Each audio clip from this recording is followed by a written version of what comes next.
নমস্কার, ডিওবি পডকাস্টের আজকের বিশেষ পর্বে আপনাদের সবাইকে স্বাগত। আমি দেবজিৎ।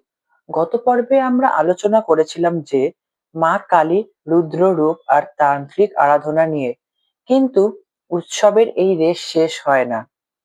কালী পুজোর ঠিক পরেই শুক্লপক্ষের নবমী তিথিতে বাঙালি আবার প্রস্তুত হয় আরেক বিশাল আরাধনার জন্য। এই দেবী শান্ত, সৌম্য, তবুও তার মূর্তি রাজসিক। তিনি স্বয়ং জগতের ধাত্রী মা জগদ্ধাত্রী। আজ আমরা পাড়ি দেব বাংলার দুই ঐতিহাসিক শহরে, কৃষ্ণনগর এবং চন্দননগরের পথে। জানবো কিভাবে এক রাজার স্বপ্নদেশ থেকে শুরু হয়ে এই পুজো আজ ফরাসি উপনিবেশের শহরকে আলোর সাম্রাজ্য বানিয়েছে। মা জগদ্ধাত্রী দুর্গারই আরেক রূপ, যিনি মূলত সত্যরূপের প্রতীক। জগদ্ধাত্রী শব্দের অর্থ হলো জগৎ অর্থাৎ বিশ্ব, আর ধাত্রী অর্থাৎ ধারণকারিণী, যিনি জগৎকে ধারণ করে আছেন। কিন্তু এই দেবীর আবির্ভাব কেন হয়েছিল?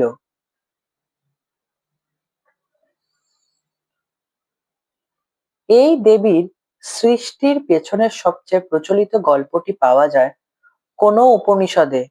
অসুরবধের পর দেবতারা ইন্দ্র, অগ্নি, পবন, বরুণ অসুরবধের পর দেবতারা ইন্দ্র, অগ্নি, পবন, বরুণ অত্যন্ত অহংকারী হয়ে ওঠেন।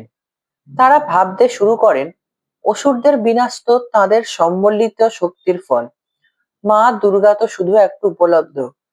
দেবতাদের এই দর্প চূর্ণ করার জন্যই দেবী জগদ্ধাত্রীর জন্ম। দেবী তাদের সামনে এসে একটি সামান্য তৃণখণ্ড ছুঁড়ে দেন। ইন্দ্রকে বলেন তোমার বজ্র দিয়ে এটিকে পোড়াও। অগ্নিকে বলেন তুমি এই তৃণখণ্ড ভস্ম করে দাও। পবনকে বলেন তুমি উড়িয়ে দাও। কিন্তু কেউ এই সামান্য তৃণখণ্ডকে নড়াতে পারলেন না। দেবতারা বুঝলেন তাদের নিজস্ব কোনো শক্তি নেই, সমস্ত শক্তি পরম ব্রহ্মের দান। এই গল্পটি জগদ্ধাত্রী দেবীর মূল বার্তা বহন করে। কোনো শক্তি অহংকার বা দম্ভ নিয়ে চলতে পারে না। দেবী জগদ্ধাত্রী হলেন সেই সর্বোচ্চ শক্তি, যিনি জগতের সমস্ত দেবদেবী, জীব জড় সবকিছুর শক্তিকে ধারণ করে আছেন। জগদ্ধাত্রীর মূর্তিতে একটা গভীর দর্শন আছে। তিনি চতুর্ভুজা, তার চার হাতে শঙ্খ, চক্র, ধনুক ও বাণ। তিনি সিংহের ওপর আসীন, আর সিংহ দাঁড়িয়ে আছে হস্তিরূপী এক অসুরের ওপর, যার নাম করিন্দ্রাসুর। হস্তি বা হাতি প্রতীকীভাবে আমাদের গজতন্ত্র বা মত্ততার অহংকারকে বোঝায়। মা জগদ্ধাত্রী সেই অহংকারকে পদদলিত করে জগতের শক্তিকে শঙ্খ চক্রের মাধ্যমে ধারণ করে থাকেন। তো এবার আমরা শুনবো ঐতিহাসিক লড়াই, কৃষ্ণনগরের সূচনা ও স্বপ্নাদেশ। এই রাজসিক পুজোর সূচনা ঠিক কোথায়? বাংলার দুই শহর এই প্রশ্নের উত্তর নিয়ে আজও বিতর্কে। রাজা কৃষ্ণচন্দ্রের স্বপ্নাদেশ 1754 সাল।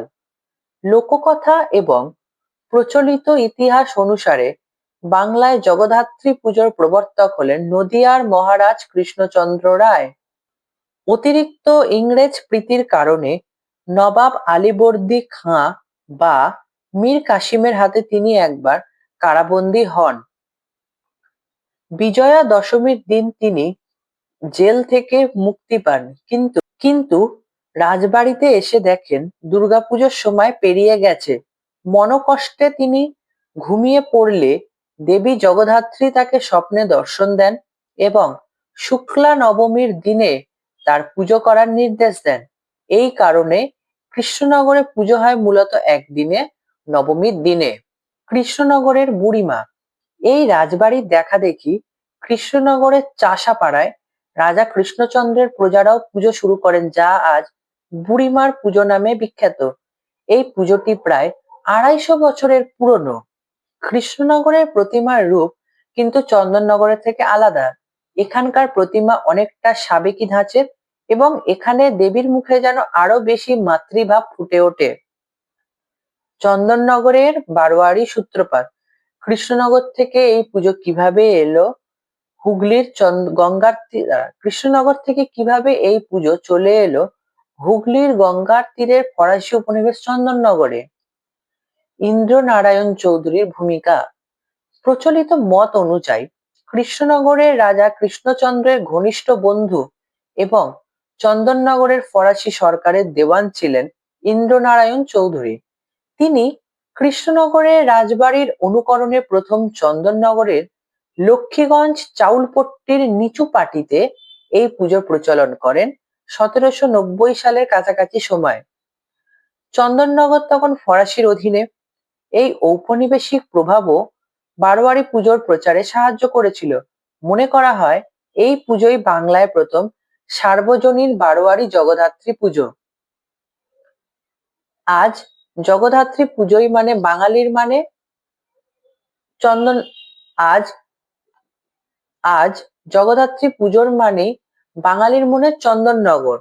কেন এই শহরের পুজো বাকিদের থেকে আলাদা? চন্দননগরের জগদ্ধাত্রী প্রতিমার প্রধান বৈশিষ্ট্য হলো তার বিশাল উচ্চতা, যা সাধারণত 25 থেকে 28 ফুট পর্যন্ত হয়।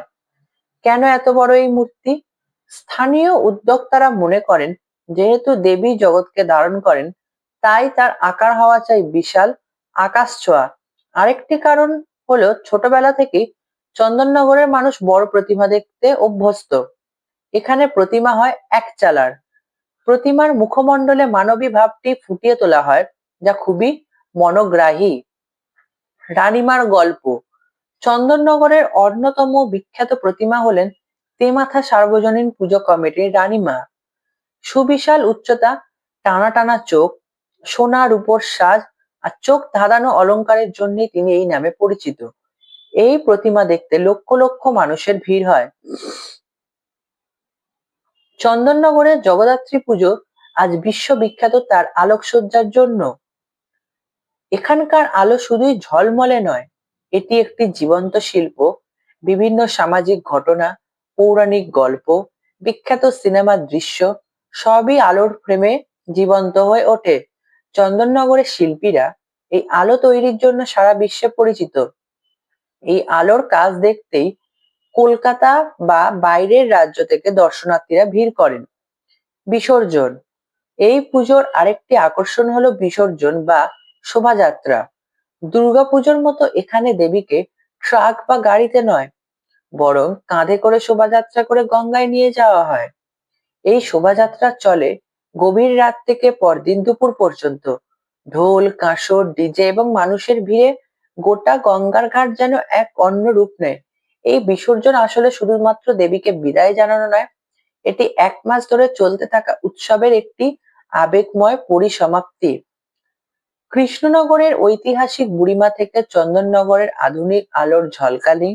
জগদ্ধাত্রী পুজো শুধু বাংলার নয়, এটি বিশ্বের দরবারে এক অনন্য উৎসব।